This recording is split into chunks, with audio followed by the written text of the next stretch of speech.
Do you know where your IT pros are? We don't. It, patch, and switch. And now, two guys who have proven that beer is not a performance-enhancing drug. Here they are, Patch and Switch. So is it still tested for in the Olympics if it's not performance enhancing? We're never tested in the Olympics. That's true. That's very true. The only testing for the Canadian team is, can you hold a pint of beer while you're curling? I thought they had to have a minimum level of maple syrup in their veins. No, it's beer. Oh, It's it's beer? absolutely beer. It's the only Olympic sport where it's assumed that you will have a pint of beer in your hand as you're curling. I thought the whole point, though, of curling was because it's on the big sheet of ice, you can put your beer down and it stays cool. You're going to get hit by the rocks, dude. Don't want that. That's why you put it behind the rocks. You don't put it in the house. You put it behind the rocks. Could be. Welcome to the show. It must be the Olympic season because we're talking Oh, wait, about we can't curling. talk about the Of actual. course. You can't say the word. Got to bleep out the word. Just like No, superb owl. You can actually say the Olympics. Yeah. You cannot say superb owl. Yes. I thought the Oli Pinks committee was pretty. Holy pinks. Oli Pinks. Oli Pinks are as DMCA crazy as the NFL is. No. Only when you're streaming it again. Oh. Yeah. Okay. Restreams. Yeah, no restreaming. Although no I will restreaming. say, That's what NBC's doing. But so you all know that I upgraded to fiber recently, which has been awesome. But we are you more regular now? So we we cut our cable, so we returned our cable boxes, which is a very traumatic event for my significant other, who's been programmed to be able to be access to cable at all times. So she's living through it only because we've got Roku devices and all the TVs. I was smart enough to at least get Roku devices for all the TVs, which is awesome. And one log on and all the logins just all kind of go around with you. But she found a Canadian entertainment channel. Oh, goodness. That's an app you can get for Roku, which is probably like Joey from up the street in Toronto is rebroadcasting Canadian channels with the subscription through his VPN to other people. Because there's a big disclaimer on the app when you run it that says, here's the README. Read the README file. And in the text for the README file, it says, do not contact Roku tech support if quality stream isn't good. Because it's us. Because it's us. So then you click on the app and then you have all these channels you can watch. The reason why I bring this up is because of Olympics. I love watching the Olympics with the Canadian commentators. Well, I mean, we get the CBC, right? Because we're close enough to Vancouver. You still have cable. That's I would be watching the Olympics on the. But you can still stream the CBCs on the Rokus. No, you can't. No, you can't. You have to be. It's geofenced. You got to be in Canada. Well, I mean, okay. I could. Okay, I'm gonna cut it off right there. We're not gonna talk. We've already been saying too many words. Now we don't need to be. There we go. So, and in case you're wondering, I am coming to you today from the remote office. This is a different secret bunker than the regular secret bunker in the house. This is actually my 17-year-old daughter's high school room. So these are, I don't string up selfies on the wall. Like, that's not me. That's her. And we're also joined today, if you don't mind the dirty clothes on the floor, by a number of office mates. Oh, there's Mr. Riley. There's Riley. There's Tegan up on the bed. There's Tegan. Yeah. Bailey is down here somewhere hiding because she doesn't like the fact we have contractors painting various different rooms in the house, and she thinks that we're under constant attack. So there might be an outbreak of barking during the show. It's not me. Well, it's not the first time there's been an outbreak during this show. Yeah. So big hello to TRP8472, who is not at their post, but back in the chat, which is where, nice. Quite frankly, we like them. The shadiest of pandas is here, already in with the words. Nice. Using exclamation word command for the 3 words to be next to show title with curling. Nice. Let's see. Kowski's in the house as well. Jan's here. He wants to bring in the word of hockey. Hockey. Like, yeah. Did you watch the women's match? The one I like in particular, I did not watch the U.S.-Canada one yet, but that was insanity. It was 4-2 for Canada, if I remember correctly, from the post results. It was very, very good. I mean, Team USA. Oh, they're being let out of prison. Okay. The Team USA was the gold medal holder from the previous Olympics, and Canada was the world champions for the non-Olympic match, and so it would have been a good match to be able to watch. But I appreciate the finesse, if you will, of the Canadian women's team beating Russia 6-1 earlier in the series while wearing KN95 masks. Oh, they were not KN90. They were full on N95 masks. So either way, like hats off to anybody that complains about having to wear a mask while in line to get a double from Timmy's compared to playing a freaking hockey game wearing a mask. So I guess we're not going to talk about trucks, right? Yeah. No. Okay. Fair enough. Fair enough. Jan says Finland have got medals on 2 days in a row now in the cross-country skiing. Yep. I love that. I love the one. Is it biathlon where they got a cross-country ski and then like settle themselves down long enough to be able to shoot 5 targets and then go again? Is that biathlon? I think so. Yeah, that is the biathlon. Yeah. Yeah. That looks awesome. I would love to participate in that. Can they let spectators? No. So what I was thinking is our version is it could be you walk slowly, and then at certain stations you have to chug a beer. That could work. I could see that happening. That's as athletic as we get. I could see that happening. Yeah. I love me the Olympics time frame of year. As do I. Our good buddy Mr. Kroll in the house today. Oh, nice. So hello, Mr. Chuck. Let's see. Ned Pyle was looking after 2 puppies. Don't be surprised if he broke Twitter. Yeah, true. Twitter is broken. Confirmed. Mm-hmm. Let's see. Jan says the Finns beat the Russian Olympic team 5-0, also in masks. Mm-hmm. DEF CON veteran saying the Dutch are the best ice skaters. Did you know there's controversy in the ice skating world? Which one? The pairs? The ice maker. Oh, the ice maker. No, I did not know about the ice maker for speed skating. Apparently was accused of, or the Dutch team. There's some news article somewhere that the Dutch team scientist. I didn't know. Did you know there's scientists that make ice? Well, I definitely, for curling, I know there's definitely ice masters that are used by different clubs to make sure that they're done correctly. And for I remember that as well, making the ice for hockey is also very, very important. Oh, we're not going to talk about that in the Salt Lake games where the ice maker was from Canada and buried a toonie before the gold medal final. He buried a toonie in the center ice as a good luck charm. Of the stadium, of the arena that I have actually played on that ice. It was perfect. Anyway, so the controversy in the ice maker for the Dutch team saying that the ice was too hard, too soft.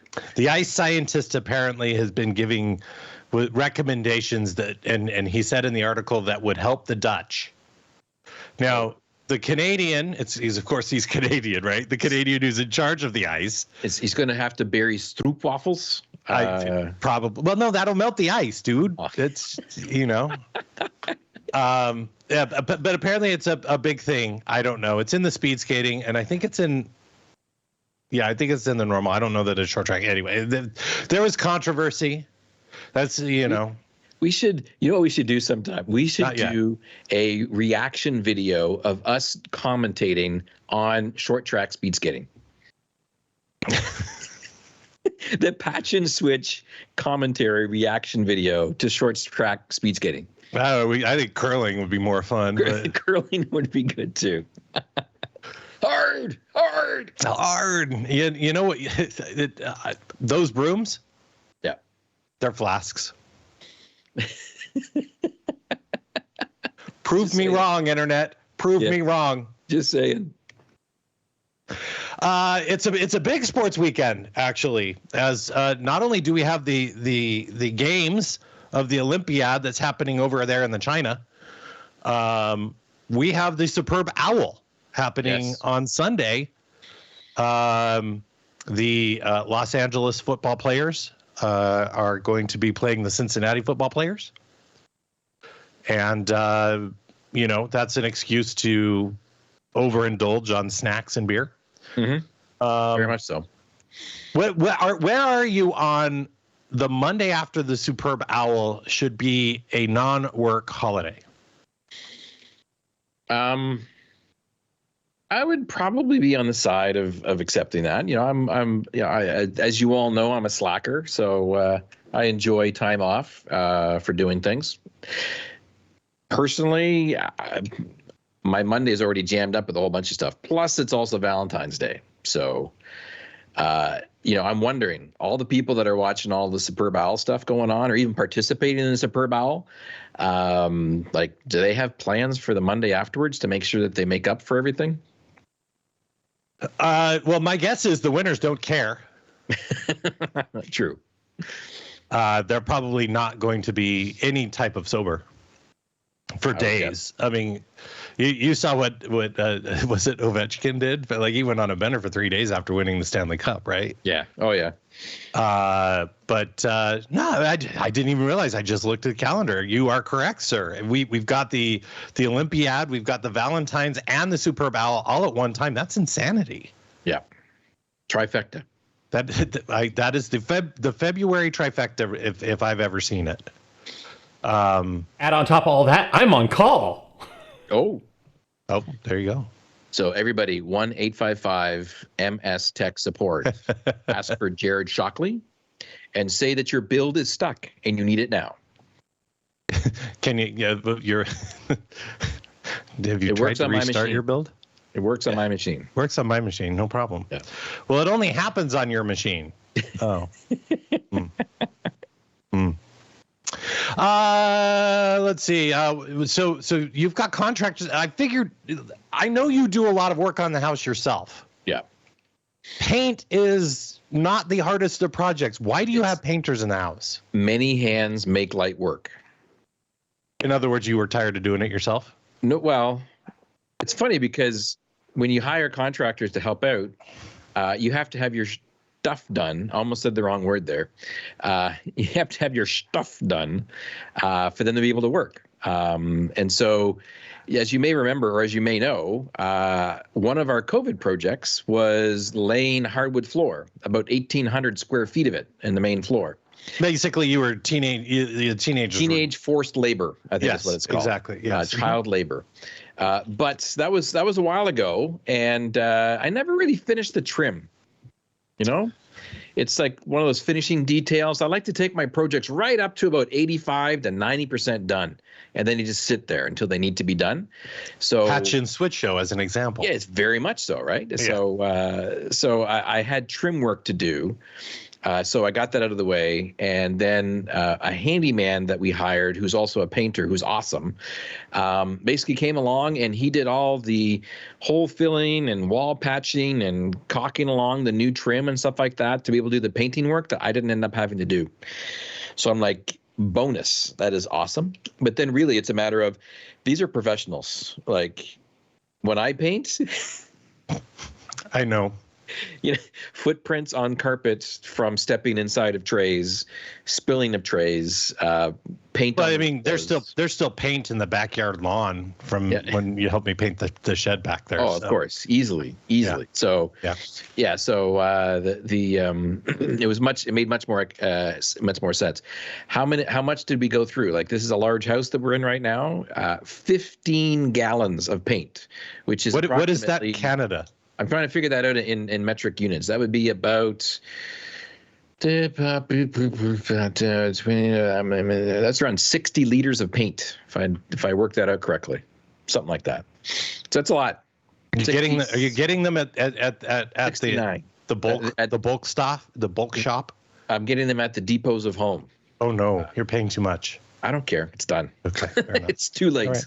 That's all right. It's all right. Far too It's all late. right. It's okay. I'm not getting the high end stuff. I'm getting the mid range stuff that covers. So this is one of the few rooms in the house that was not painted because it was painted before by us, but every place else it's like night and day. It's great. And the best part is, as I learned, we're getting carpets installed too. So we strategically said we'll do the carpets after all the painting's done. Right? Isn't that brilliant?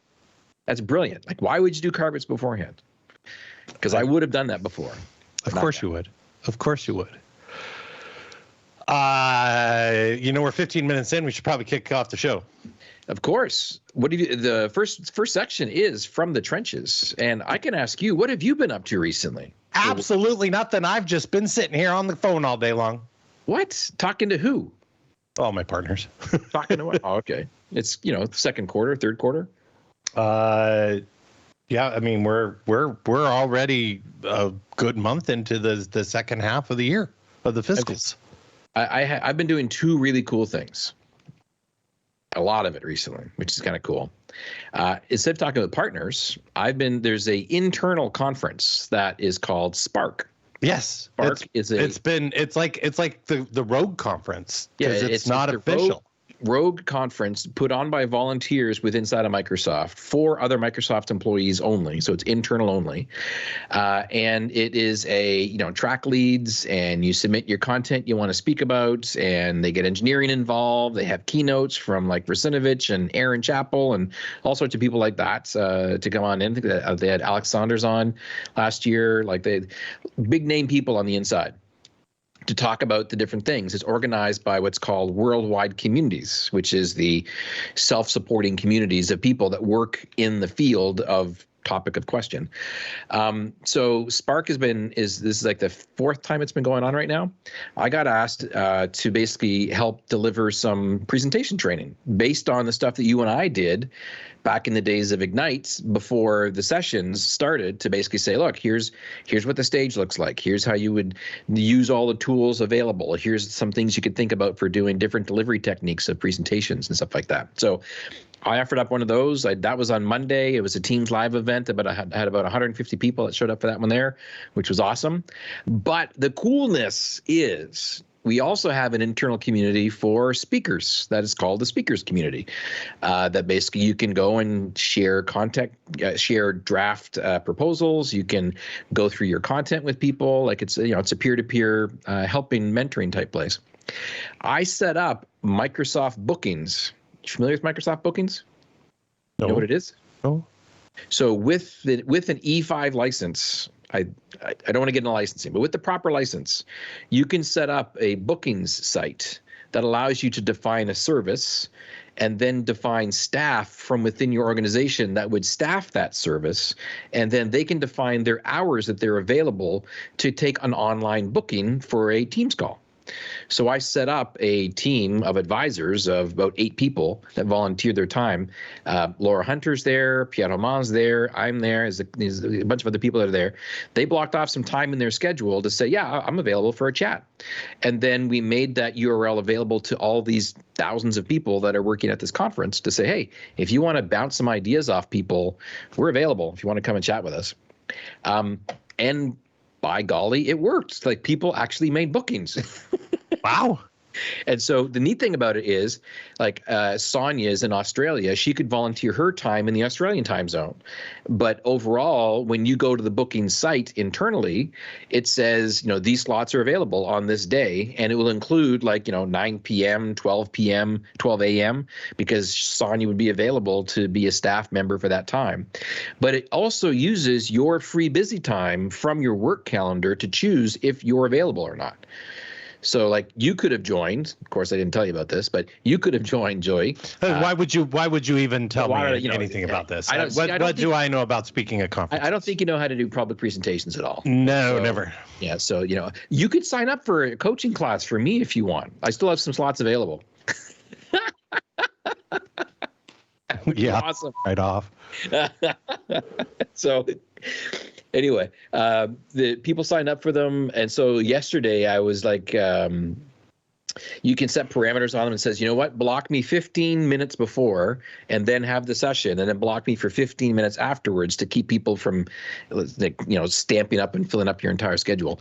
But then also it works around your everyday meetings. So I had, regular meetings during the day and I wasn't available, but then when I was, they scheduled some in. So it's been awesome talking to people. I talked to someone from Finland, someone from Berlin, someone from Sydney last night, all sort of stuff. So I've got 2 more today that I'm going to be doing as well, in addition to my regular day job. And mostly my day job besides that this week has been getting ready for the wrapping up of all of our, how we've done for the last half and the last quarter, and here's what we got left coming up for stuff like that.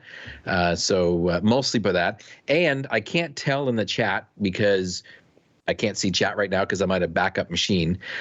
If Techie Lass is watching, I don't see the techiest. You don't see the techies of Lasses? That's good, because I owe her a description of my talk for the Glasgow user group. I still haven't submitted one in. So that's on my list to finish off today. But basically, I'm going to be going and doing a talk on hybrid, yes or no, HCI, yes or no. Like, I'm still working on the title. It doesn't really flow off the tongue just yet. But chat's biggest question is still. Yeah, I know. It's going to be still. It's going to be one of those. No holds barred, plain simple talk about what is the reality around the state of hybrid. And then one of the tools that we use, hashtag HCI, and what are some of the things that I found have been really useful and what customers have said has been really useful for them to be able to go off and try it out. So that will be my talk at the end of the month. Go to the Glasgow Azure user group and you can sign up and you can see me. The downside is they do have pints afterwards, virtual pints, but it'll be the middle of my day. So I have as of yet decided if I shall be having a pint or not. Well, I mean, you just have a cup that you can't really see on the inside. You don't really know what's in this. I also could just block off an hour after the event, so that way I have, I've got a business meeting. Exactly. I've been working on a demo that I have to record. I still haven't recorded it. I need to do that. I don't have the snippet / Snagit / Camtasia software anymore. So I was just going to use like what we used to stream, right? So OBS can be better at times than Camtasia. Yeah, OBS is fine. Yeah. The only thing I do when I do my demo recordings is I learned this trick from Oren, is when it involves command line stuff and you're typing, is I actually only show the first 2 characters of the command that I'm typing, and then I cut, and then I jump to the end of when that word is done, and then I play it again. So it looks like a much faster typing option. That's a lot of editing. It is a lot of editing, but it actually works really well because your brain only needs to see the first 2 letters of what it is before it automatically associates it. And it makes it so it doesn't look, it still looks artificial, obviously, but it's just better than simply playing that one section at like 2 times speed or 3 times speed. Plus, you can also fix all your typos in the editing. That's true. That's true. Yeah, I'm working on a demo for a wizard that is out in preview right now that helps admins and set up multi-factor authentication for an organization. So you know what? You have to work in a GIF into the wizard that plays with Gandalf. Thou shalt not pass. No. In there. Come on, man. It's wizards. Harry Potter, dude. Come on. That's when you put in Haggard saying, "You're a wizard, Harry." Where's Christopher? He could do that for us. Where is he? I know, eh? And then I wouldn't get smacked down for copyright violation. DMCA. Yeah. So I've been working on that. I've got to get that recorded. I have to work on getting that recorded. OBS works fine, dude. TRP 8472. There's a new Elgato foot pedal that I think looks nice. Agreed. I have actually have put my name in for when that thing comes out. Sorry, I got distracted. There's let's see. Wire Connect covered using a Stream Deck to drive command line typing demos. Wait, what? Mm-hmm. You just on the other on the show we talked about how to do this. Yeah, there's a trick that I learned, which is a utility that's called AutoKey. AutoKey will allow you to basically do all your typing, and you just press a button, and it just looks like, but it actually looks like you're typing. Oh, it does little pauses and little stutters and stuff like that. So as long as your hands are not in view while you're doing it, you press the button for AutoKey, and it just goes ahead and goes. And it works on anything, which is good. And I believe it's spelled AUTOKEY, not OTTOKEY. That's a different total auto. You don't want to go to that website.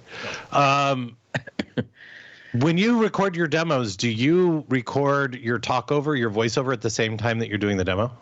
No. How does that? I don't know how that works. How you don't record it? Yeah. You simply record it and. But I don't know. I guess I just that doesn't seem right to me. It doesn't seem right, but it makes so much more sense because you know your talk track, and it just gives you the ability to have a better quality if you just go with your talk track post. All right, fair enough. We'll give it a try. I don't know. You could also go and add the effect if you needed to. The glitter effect? Yeah, appreciate that. I appreciate that. This is Microsoft certified. It is. It's an Azure one, is it not? It doesn't say Azure. It just says Microsoft. Oh, yeah. It says you're certified. Yeah, that's true. I am certifiable. 100%. 100%. Let's see. Yeah, that's what I've been working on. Yeah, but we could probably talk about Beer Money.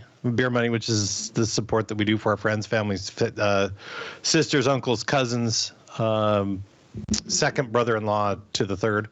Mm-hmm. I don't even know what that means. Second brother-in-law to the third. I don't know what that is. I really don't. Have you done any Beer Money support? I mean, you're probably in full construction mode, right? So there's got to be something happening. There has been some. Actually, it's with my dad back in New Brunswick, way on the other side of the ocean. Troubleshooting how to make it so that I can do a drop-in with a certain company's devices. Because I have a show and he has two shows. The problem is when I connect in to do a drop-in on his device, it goes to the wrong device. Oh. So instead of the nice one that I bought him, which is like a 10-inch robotic, like it turns like this as he's moving around, which is kind of cool, it goes to the little teeny tiny small one on his desk. And so I found out that you actually have to go through, or he has to go through on his settings to say disallow or turn off drop in on the one and only allow it on the other one. And then obviously authorize only one person on it. I mentioned this story because he's authorized to come and do a drop in on my side as well. And yesterday I was having a call with them, just like chatting. How's it going? What's going on? We were chatting for a little while. I think it was about 15 minutes. And then he got a phone call. He's like, you know what? I got to go take this. So, I'm like, okay, we'll talk later. Beep, hit the off button. And then I go about my day, finish off my coffee and go upstairs and start going to work inside the room up here. And then McKelly's downstairs. And then she said, Rick, I just all of a sudden heard your dad in the kitchen. So he dropped in back because his phone call was done. And, he says something along the lines of like, oh, wow, the kitchen looks really clean. So she's like, Rick, you're turning that off. I'm like, what? It's for convenience. He's like, I don't want to have him randomly dropping in and then all of a sudden like just being there. And I'm like, oh, hey, how's it going, eh? But like there's a 20-second or 30-second delay. Basically, it makes the announcement that the drop-in's coming, and then it purposely blurs out the video and gradually comes into focus over 30 seconds. And then you're talking to the person. But she's like, yeah, that's not enough. Like, I don't want to come down in the kitchen and all of a sudden see your dad on the screen. So fair enough. So it was a failed attempt at some beer money options to make it easy, and I got to find a better option to be able to figure out how to do some kind of an easy video call with my dad. The drop-ins ain't working. Yeah. Is it beer money if I'm doing the support for myself? Well, you got to buy your own beer, right? So that's true. That's true. Yeah. So do you notice that I don't have lighting behind me? It's not turned. I thought you didn't turn it on. Yeah, it's we had the minor issue. So I may or may not have continuously bumped the plug to the unit, making it turn on and off, on and off, on and off multiple times consecutively. You shorted out the logic board on it or something? Possibly. I don't know. How did you do that? Well, I really doubt it was that. It actually only unplugged once when I was plugging in something else into over there, but it does turn on. It is all white, which is fine. The question is, did the magic smoke come out of it? No magic smoke. No magic smoke. Not had a magic smoke breach. Yep, no magic smoke. And I did the normal troubleshooting, which was first power it off for a while, then power it back on, then tried the reset, both the soft reset and hard reset. Neither worked. I tried moving the panel, swapping the controller onto a different panel using a different connector. Yeah. And that didn't work. So the controller has decided that it's no longer functional. So I put in a support request. They're very prompt. Just did their little online chatty thing, and they're like, "Oh yeah, just just record a video with your phone and then share it via iCloud." Like, okay, nice. And so I do that. Oh yeah, it looks like your controller. So we're gonna have to replace that. Do you have a proof of purchase? You can just take a picture of it and send it to us. And I'm like, pretty good tech support. I'm like, well, I've got PDF if you want. No, just take a picture. Just send it because it's easier. Just click I look at it. That's all it is. You don't need to wait for our system to give it to you. I'm like, okay. And then nice. I just get this email saying, yeah, we've ordered you a new one, and it will be on its way shortly. Now, nice. Granted, I do know that they are a little bit challenged with stock and those kinds of things. Yeah, it is what it is. Yeah. But I mean, kudos. But he was pretty impressed. He's like, so what have you been doing? He's like, so these are the things. And I'm like, okay, sorry, let me rewind. When we started the chat, I said, these are the things that I did. I said, powered off, powered back on, tried soft reset, tried hard reset, moved the controller to a different unit, and then swapped out the unit to a different plug. The plug goes into another unit. He's like, wow, that's pretty impressive because that's everything I would have told you to do. Nice. Like, hey, there you go. So, yeah. Yes, Visio MVP. I did turn it off and back on. That's why it's nice.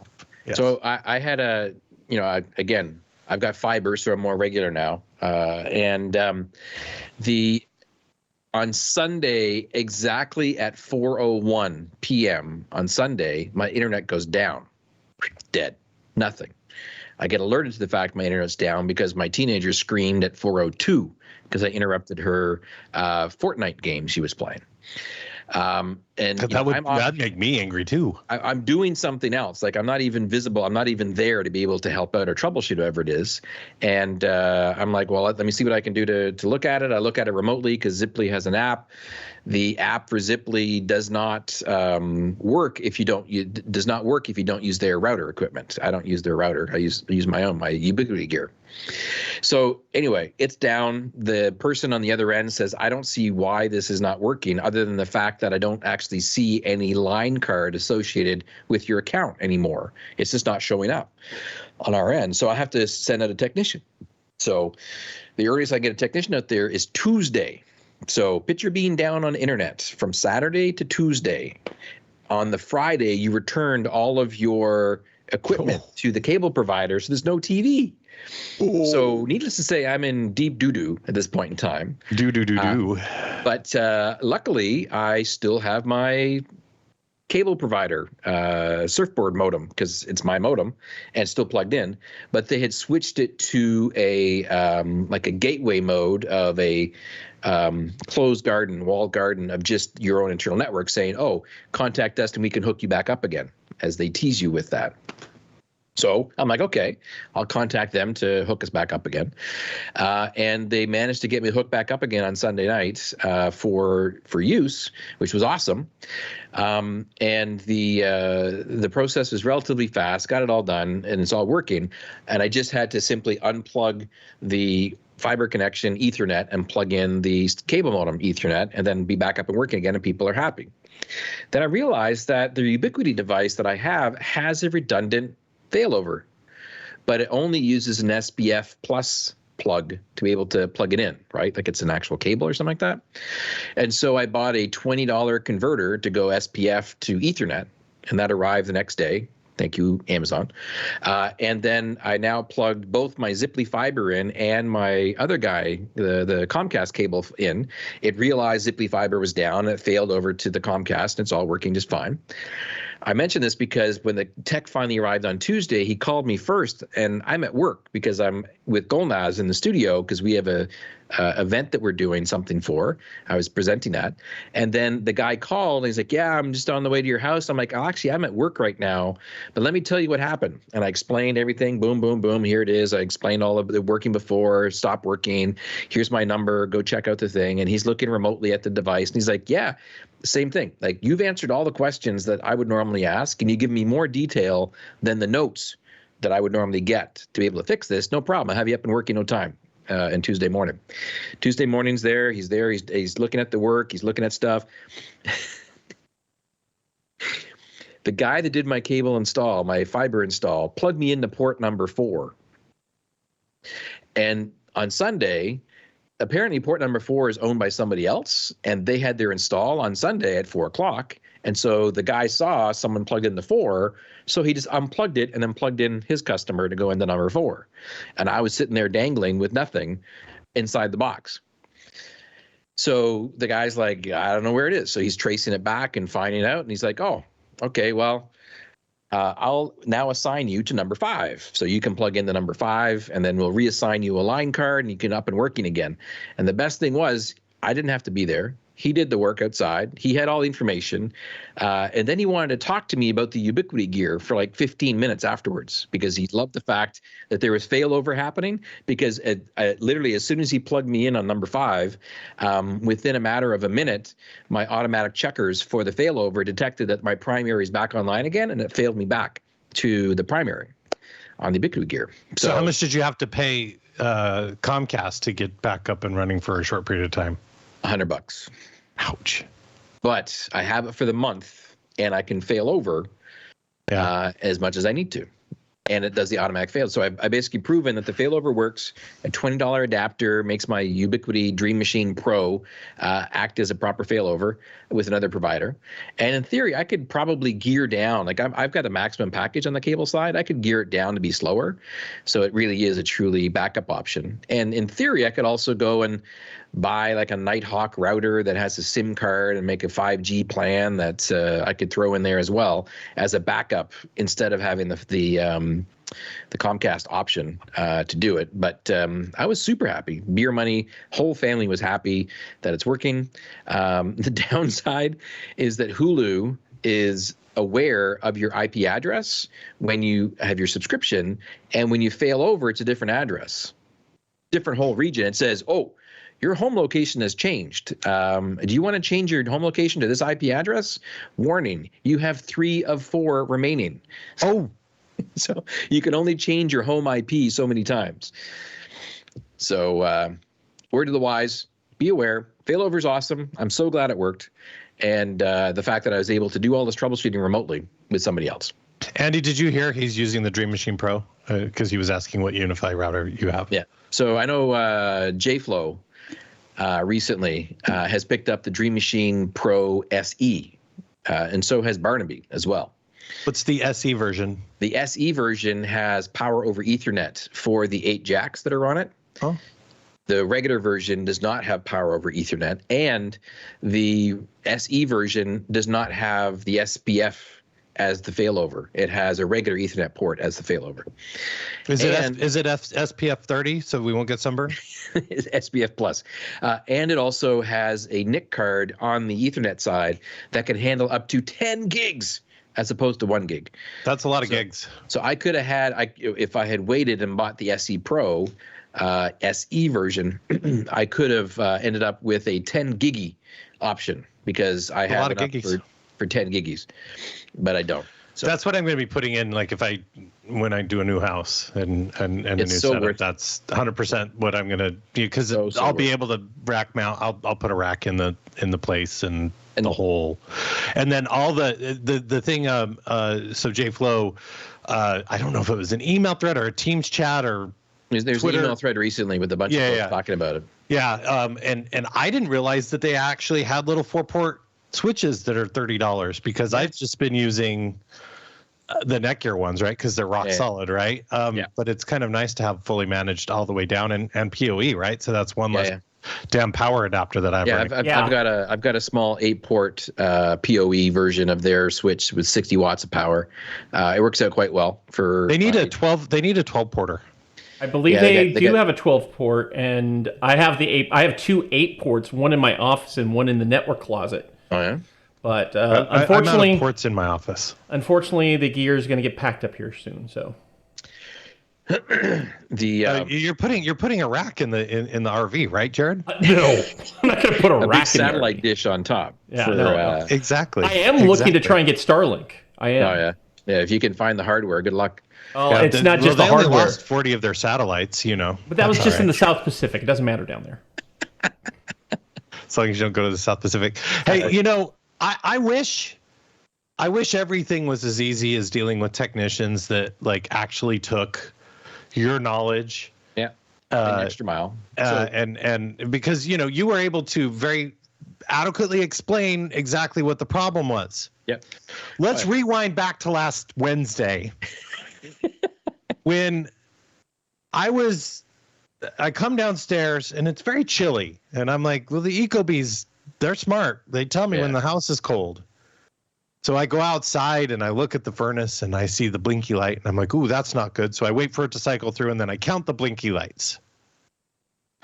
And I just take note of it, 11 blinky lights. Okay. And then I do the power off because we got a master switch, right? Power back on, it kicks on. And then I hear this noise.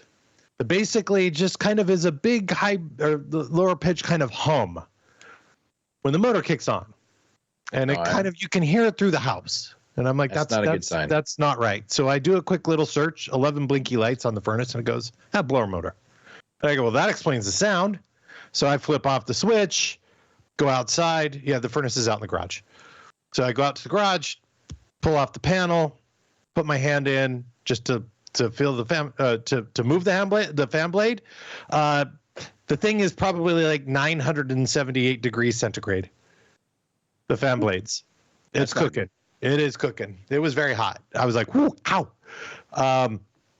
So I'm like, okay. So I called the furnace company and I said, the fan motor's out. Oh, well, we don't know if the fan motor's out till we have a technician come out and look at it.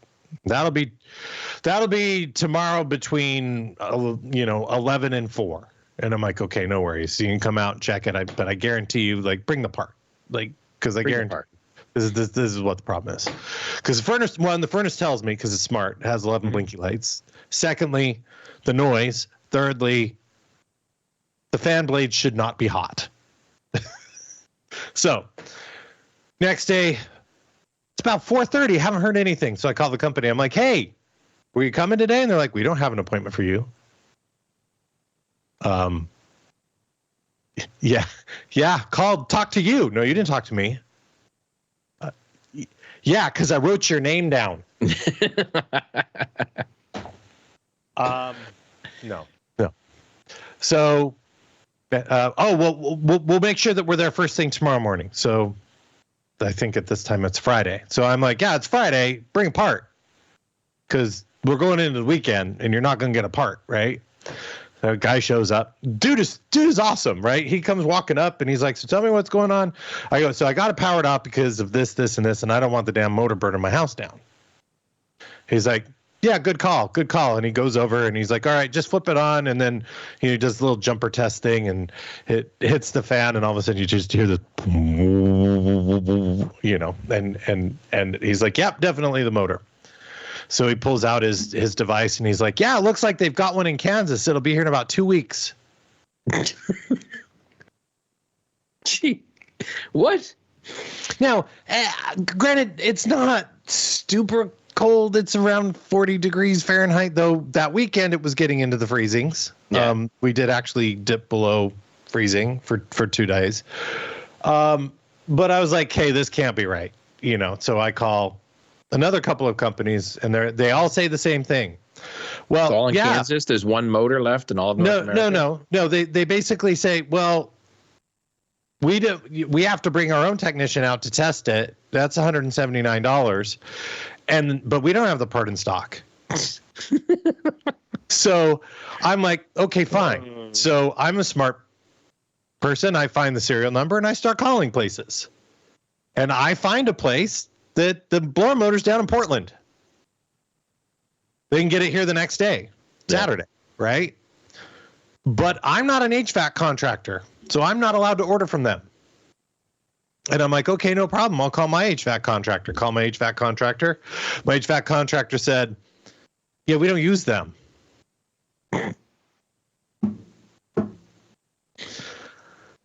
Okay.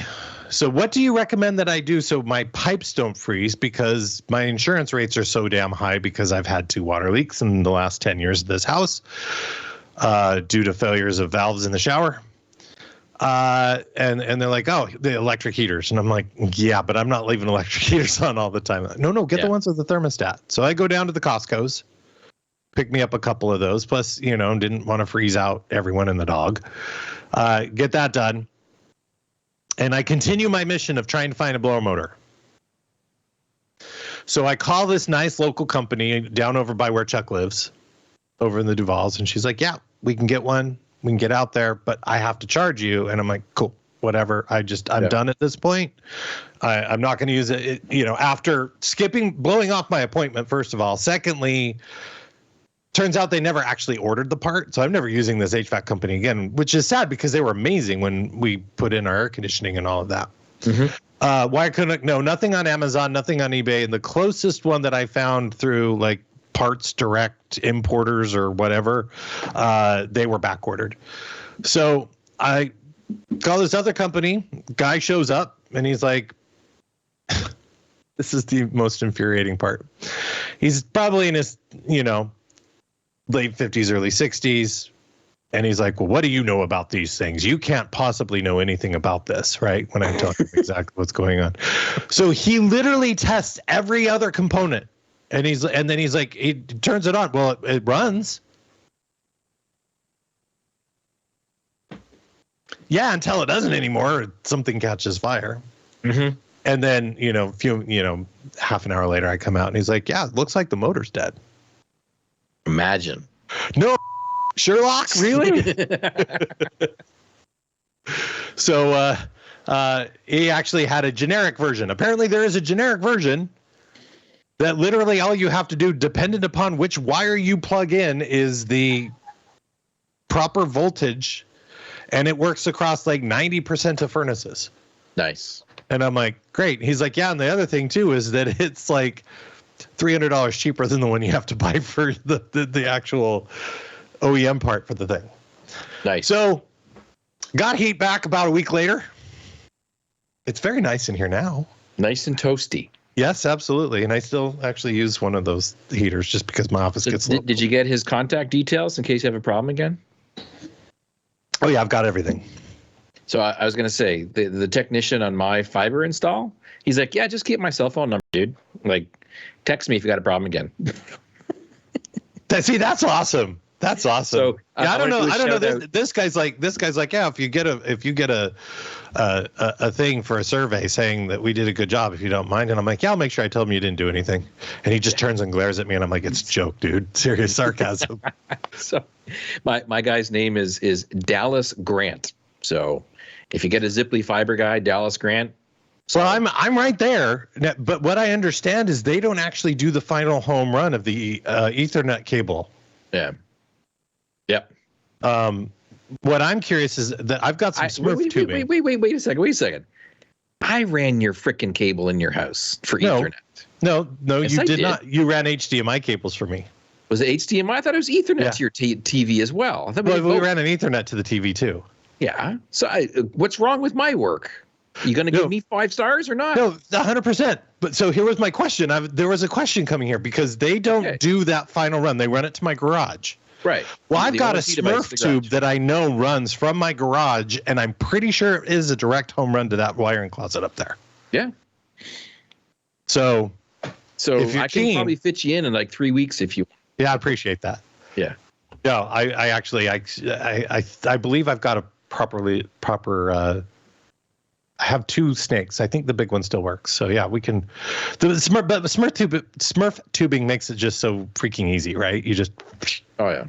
Yeah. No, I've got. I actually replaced my snake that was like 30 years old and metal and a pain in the ass, and I got the new fiberglass one, which is much more light and does not snag. It's beautiful.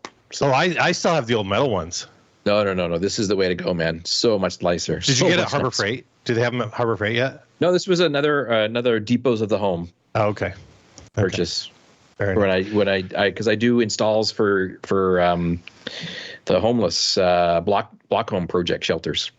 So you need to have a good snake device to be able to get from the house that's like back in the backyard. You think they've run one from the second story all the way, right? That they wouldn't go like down to the crawl space and then over, right? You think it's a home run, right? I think it's a straight one. Yeah, you're good. Yeah. I in this house here, I probably got about easily like 4 different Smurf tubes. Yeah. Fun. That's the next project, and I'm still looking at which replace the cable service I would use, particularly because of in the sporting. There's 2 things: world? the sport thing for me, but the other piece. There's 3. The second one is the number of devices that can be used at the same time consecutively, because there are times that we may have 3 or 4 on at one time, and I know a lot of them are 2, some are 3. Not many go to 4, which is the issue. And the other thing is I get a lot of these extra services because of cable. Of course.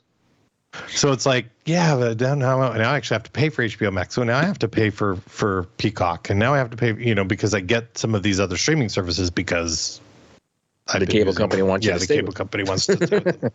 But I want that upload speed for sure. The upload's nice. I'm pretty close to my machine gets on average 850 to 900, so I'm close enough to a gig. Yeah. Particularly the gaming machine. It's just the upload. You're only getting like 40. That's the problem. Yeah, which kind of sucks when I have to upload like videos and stuff. But do a live stream. But you're not too bad. You're not pixelating. No. Absolutely never heard of Smurf tubing before. Wish they had put them in my house before doing the foam. Yeah. So I know I've got 4. I'm pretty sure there's 4 of them and where they go. And one goes, I love this because before I did not have the TV mounted. There's a mount point up above the fireplace. Yeah. And they only ran coax because it was the TV. It was all 10 years ago. That's what you ran, right? Yeah.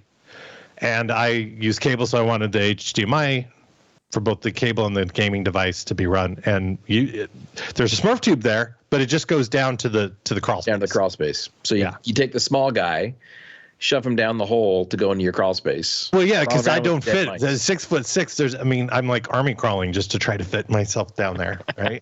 So, I've just unplugged my headphones. Hang on. See, I can talk back. Oh, you put them back in. Yeah, plugged it back in. Visio MVP asks, are they blue? Yes. They are blue. Smurf tubes. They are, absolutely.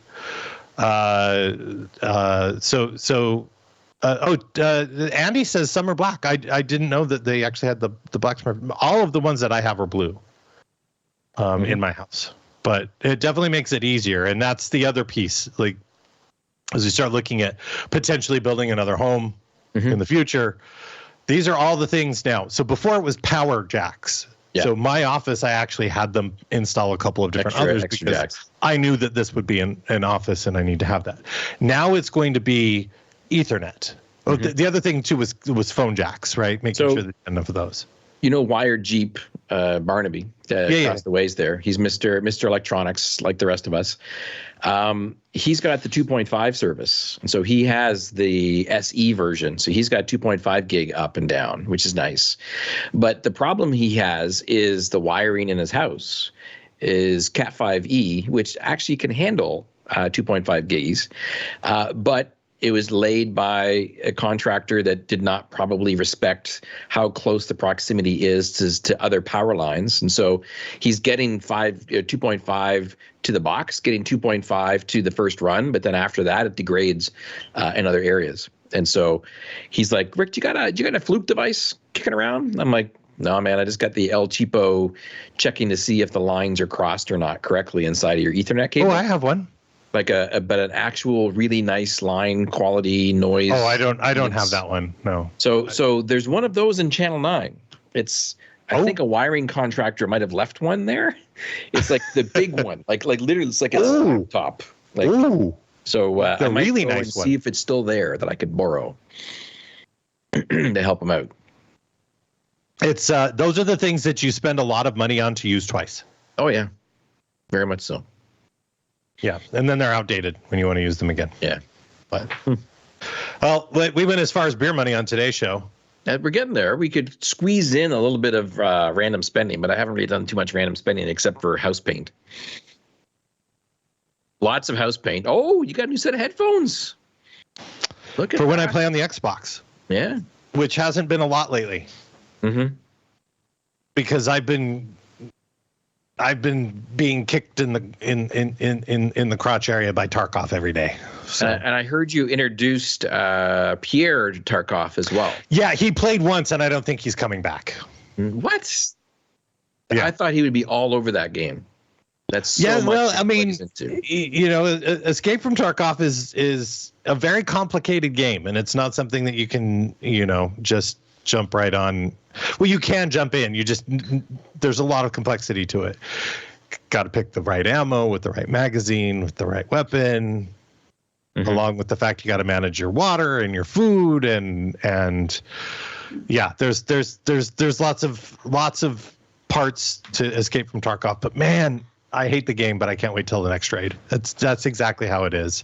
I finally finished a task that I've been trying to do for about 2.5 weeks yesterday. And so what you have to do is you have to, you go and you grab a piece of intel, and then in one map, you have to successfully extract. And then the next time you're in, you can't die because you'll lose it. And you have to go to this other map. Well, the other map is the smallest map in the game, and it's the big PvP map. And it's very confusing of a game because I don't know that map as well as I know the other ones. So I kind of know how to get to where I went. Well, I ended up killing 3 people. I thought they were just AI scavs, right? That they were actually players when I didn't notice until the end. And I got pinned down behind, a big shipping container because that's, one of the pieces in there. And they've got VoIP. And so the guy VoIPs, he's like, hello. And I'm like, dude, I'm just trying to get my task done. I know you don't care and you probably want to kill me, but legit, I just need to make the sprint from here up to that other building or to the other room. And all of a sudden he just opens up on every scav that was around me. He's like, all right, you're good, dude. And I'm like, you're the man, and if you're a streamer, tell me your stream because I will come subscribe.